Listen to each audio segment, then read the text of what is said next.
அஸ்ஸலாமு அலைக்கும். Welcome to our channel. இன்றைக்கி என்ன பார்க்க போகிறோம்னா தக்காளி தொக்கு எப்படி செய்து தான் பார்க்க போகிறோம். வாங்க பார்க்கலாம். 4 தக்காளி, நெல்லிக்காய் சைஸ் புளி. தக்காளி நல்லா கட் பண்ணி வச்சுக்கோங்க. ஒரு கடாயில் எண்ணெய் போட்டுக்கோங்க. கட் பண்ணி வச்சிருக்க தக்காளி போட்டுக்கோங்க. புளியும் போட்டுக்கோங்க. தேவையான அளவு உப்பு போட்டுக்கோங்க. நல்லா ஃப்ரை பண்ணிக்கோங்க. அது நல்லா ஃப்ரை ஆகட்டும். அதுக்கப்புறம் கொஞ்சம் கேஸ் ஆஃப் பண்ணி கொஞ்சம் ஆற வச்சிருங்க. 1/4 ஸ்பூன் கடுகு, 1/4 ஸ்பூன்.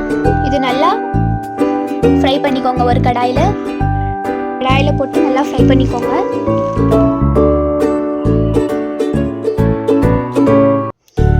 அதை ஆற வச்சு மிக்சியில் கிரைண்ட் பண்ணிக்கோங்க. தக்காளி ஆறிடுச்சு. கடுகு நல்லா கிரைண்ட் பண்ணிக்கோங்க.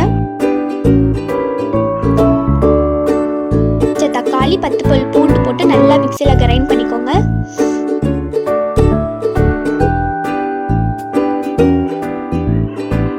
ஒரு மண் சட்டியில் எண்ணெய் போட்டுக்கோங்க. கடுகு 1/4 ஸ்பூன் போட்டுக்கோங்க. அது கொஞ்சம் நல்லா ஃப்ரை ஆகட்டும்.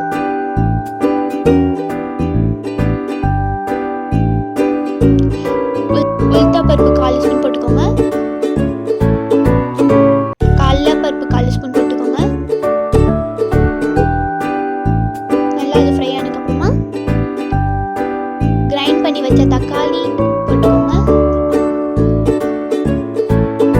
நல்லா அது ஃப்ரை பண்ணுங்க. தேவையான அளவு காரம் போட்டுக்கோங்க. அது நல்லா ஃப்ரை பண்ணிக்கோங்க.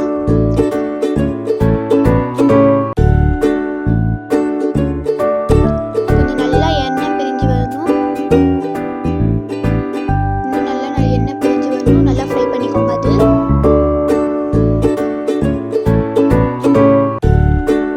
எண்ணெய் பிரிஞ்சு வந்துட்டே இருக்கு. இன்னும் நல்லா எண்ணெய் பிரிஞ்சு வரணும். தக்காளி ஃபஸ்ட்டு கொஞ்சம் உப்பு போட்டோம். இப்போ இன்னும் கொஞ்சம் உப்பு போட்டுக்கோங்க தேவையான அளவு.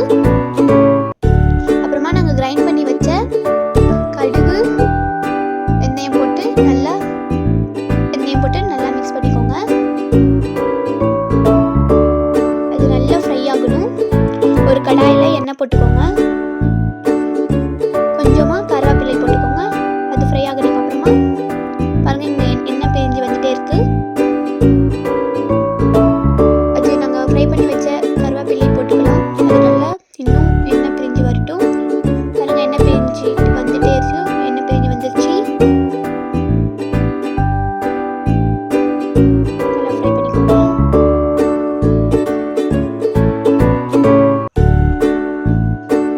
கொஞ்சம் கூட தண்ணி போடக்கூடாது இதுக்கு. அப்புறமா பாருங்கள், தக்காளி தொக்கு ரெடி ஆயிடுச்சு. இப்போ சேவ் பண்ணிக்கலாம்.